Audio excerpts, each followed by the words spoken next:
Good morning, everyone.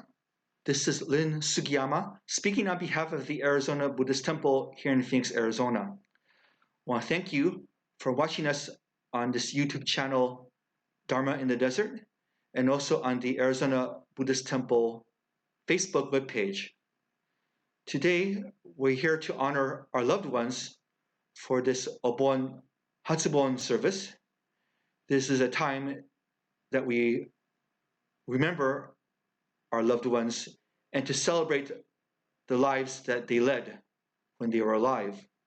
And this is a tradition that we have here in Arizona, but also it's a big celebration in Japan. So I'd like to begin with this chanting of the Sanbujo and then the reading of the adoration. Please join me in Gasho. Namo Amida Butsu, Namo Amida Butsu, Namo Amida Butsu. This is the Sanbujo. Bujo Mida Nyorai Ni Udo Jo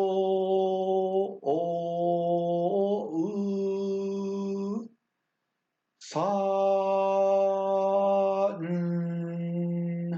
Ye Ra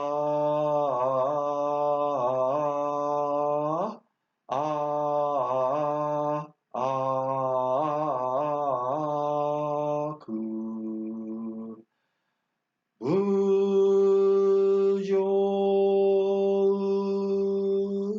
Shaka Nyorai Ni Udo Jo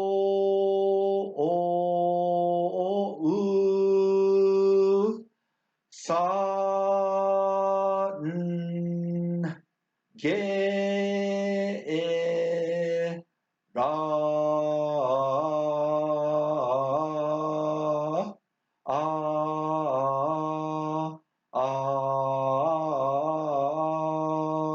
Aku Bujo Jipo Nyorai Ni Udo Jo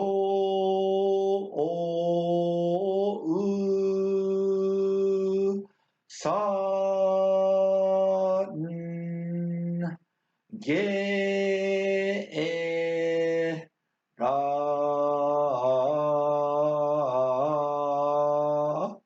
Aku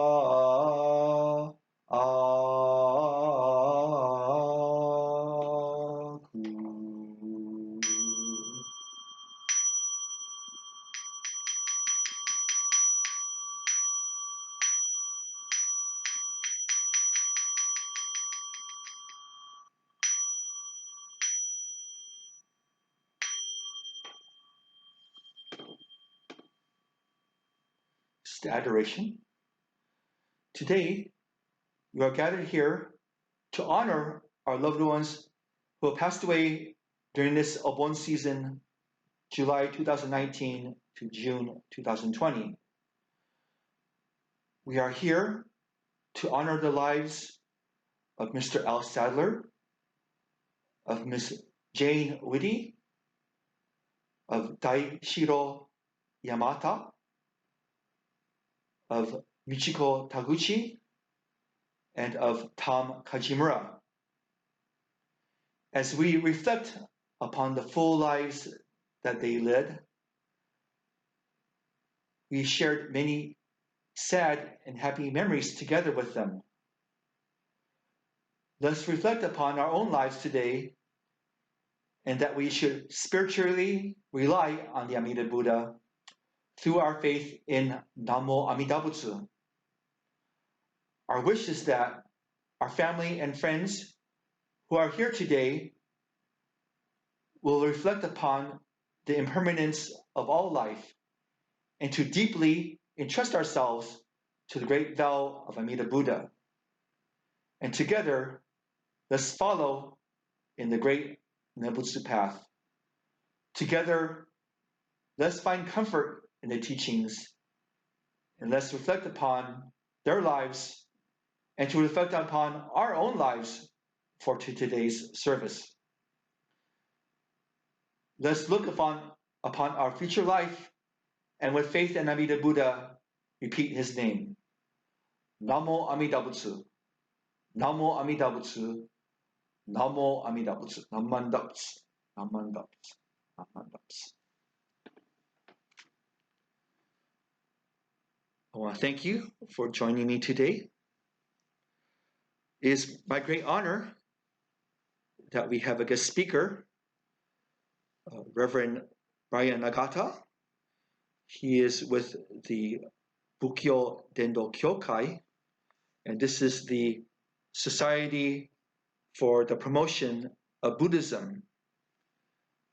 He has worked there for the past 30 years. He is currently the president and director for the Numata Center for Buddhist Translation and Research. And so for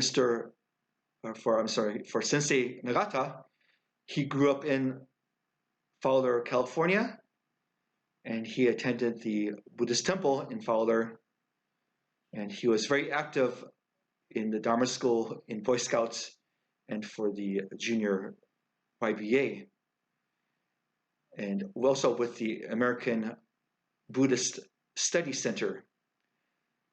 And now he is also an ordained Buddhist minister in Shin Buddhism. And so I'd like for all of us to listen to his Dharma message today. Thank you. Please join me in Gassho again. Namo Amida Butsu. Namo Amida Butsu. Namo Amida Butsu. Good morning. Happy Obon to everyone. I hope you're keeping healthy, safe, sane, and that you all have enough toilet paper, masks, antibacterial wipes, and paper towels. This morning, I'm speaking to you from the San Francisco Bay Area, and I am honored to be able to observe the BCA's first shelter-in-place Obon for 2020 with each of you via Zoom this morning. This morning, I'd like to start by speaking to the young people, and I want to introduce you to my friend Mickey the mouse.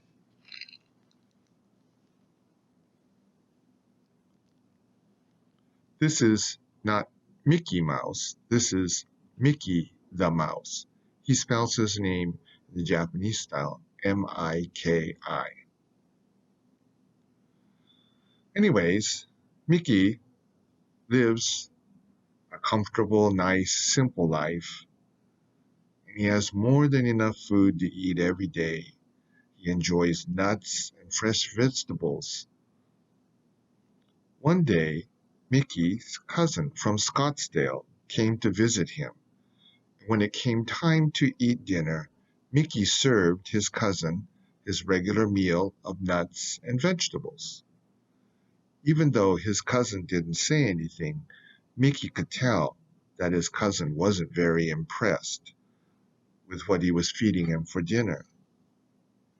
After dinner, Mickey's cousin invited him to come to Scottsdale, where he could show him the time of his life. He can show him his big house, and Mickey and the cousin could enjoy so many different kinds of foods that were available in the house. Mickey was all excited to go and visit his cousin in Scottsdale, and to be able to see his cousin's nice house and to taste all different kind of foods. When Mickey arrived at his cousin's house, he was so surprised to see such a large house. Immediately, Mickey's cousin told him, "Let's go get something delicious to eat in the kitchen." So they went down to the kitchen, where Mickey had all different kind of food choices that he could eat. There was so much food left on the counter. His cousin told Mickey-san, "Well, let's enjoy what's in this bag first." So the cousin showed Mickey a big bag of sugar. The cousin asked Mickey, "Have you ever tasted sugar before?" But Mickey had never tasted sugar. So his cousin explained to him that this white powder was very sweet and delicious. For several minutes, they both enjoyed filling their stomachs with the sugar. But then all of a sudden, there was a large, loud sound. Bang! A-thunk! It was the sound of the kitchen door shutting. All of a sudden, Mickey's cousin said, "Run! We gotta run! Gotta get out of here!" So they both run back to the hole, which was the entrance to the cousin's house. "Phew," said the cousin. "That was a close one." That sound was the sound of the humans coming into the kitchen, the cousin told Mickey. Mickey had no idea why they had to run out of the kitchen so quickly. So his cousin had to explain to him that if they were caught in the kitchen, something bad might happen and they might be hurt or even killed by the human. So they had to be careful when they were eating inside the house. Boy, we were really lucky to hear the door slam, Mickey thought. Then the cousin said, "That's okay. I'll take you to another room where there's more food that we can enjoy." So the two of them then journeyed down the stairs into the basement, where the cousin showed Mickey even more delicious foods. Then Mickey saw a nice piece of cheese sitting on a platter in the corner of the room. So he walked over to the cheese, and just as he was about to touch the cheese, his cousin yelled out, "Don't touch that cheese! Get away from there!" Mickey was quite shocked. What was wrong with touching that cheese? Why couldn't he eat that delicious-looking cheese? Then the cousin told him, "You know, I've had many friends and relatives who also tried to enjoy that cheese on the platter. But then this heavy bar would ultimately clamp down on them, and they would end up dying." Mickey was grateful to his cousin for inviting him to see the house, for the delicious lunch, and saving his life. But Mickey thought, "You know what? I better be going home before it gets dark." So Mickey thanked his cousin for all the nice food that he was able to enjoy. He said, "Gochusou-sama deshita," and he returned home. Once he got home, Mickey decided to have dinner, and as he was enjoying his usual dinner of nuts and vegetables, he thought to himself, "I guess I should be thankful for what I have and not be greedy and wish for something I don't have. My cousin lives in beautiful Scottsdale in a beautiful, huge house and has so many choices of different foods to eat every day. But at the same time, he has to be so careful of the pesky humans and the heavy bar that could kill him. I'm happy living my simple life, even if I have to eat the same nuts and vegetables every day. Realizing his gratefulness, Miki-san put his hands together and recited Namo Amida Butsu. So that's today's story about Miki. Thank you, Miki. So now the kids, why don't you go and enjoy yourselves? And now I'd like to talk to everyone else. So once again, let me begin by saying Happy Obon to everyone. Since most of us have been cooped up in our homes since March, it seems like almost time has stood still for the last 3 months. But here it is already Obon time in Arizona. Thinking back to the beginning of this year, I'm sure everyone was looking forward to a happy, uneventful, healthy, and enjoyable 2020. However, just 2 months later, who could have ever imagined that our world and our lives could be or would be turned completely upside down in such a short time? This coronavirus, an organism without even a brain, like most other forms of life, has wreaked havoc on nearly all human existence.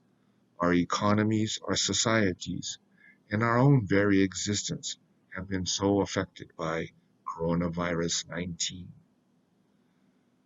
This is perhaps the most horrendous thing to affect the world in 75 years. Throughout the history of human beings, there have always been calamities, famines, wars, pandemics, natural disasters, and fires. But somehow, humankind has always persevered, and we will survive this catastrophe as well. I was very surprised recently when I heard a world leader say the world needs to realize that we are all interdependent. Isn't that what the Buddha has been trying to tell the world for the last 2,600 years? It's truly unfortunate that it took a worldwide pandemic that has affected nearly 7 million people and killed almost 400,000 people that we begin to realize that we live in an interdependent world. This pandemic has perhaps been the greatest of Dharma lessons for each of us. Now more than ever, I have been awakened to the reality that I cannot live purely by my own means. During this pandemic, so many thousands of people are sacrificing their well-being for my sake and your sake. These are true modern-day bodhisattvas.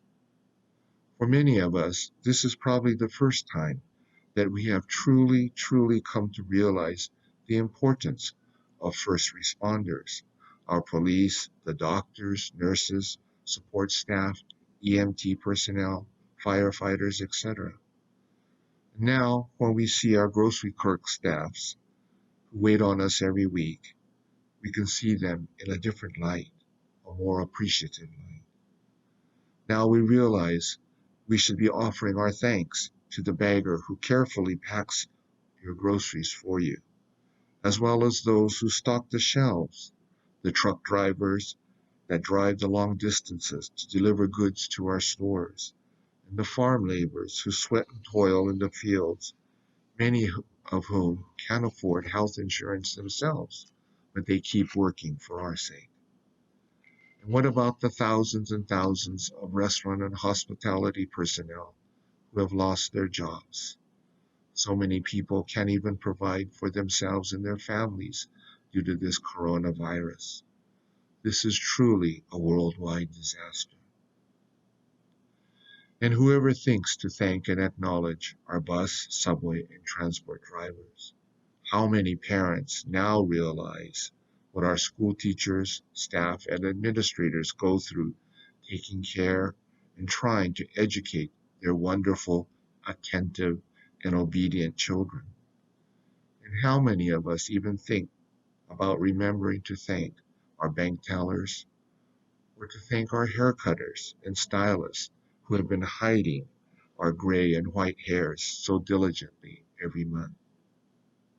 Being stuck in our homes for most of the last few months, I think we now realize the dependence we have on being able to go outside, to be able to enjoy the fresh air, to be able to look at peaceful scenery, green grass, rolling hills, and even flowing streams. But at the same time, I think this pandemic has been a good example for us to understand what kind of life the elderly and the infirmed live every day with or without the pandemic. So many of our elderly are not able to leave their homes or get a breath of fresh air outside. Being cooped up in our homes has shown us how much we miss interaction with family and friends. But is it any different for these elderly people with no family or friends?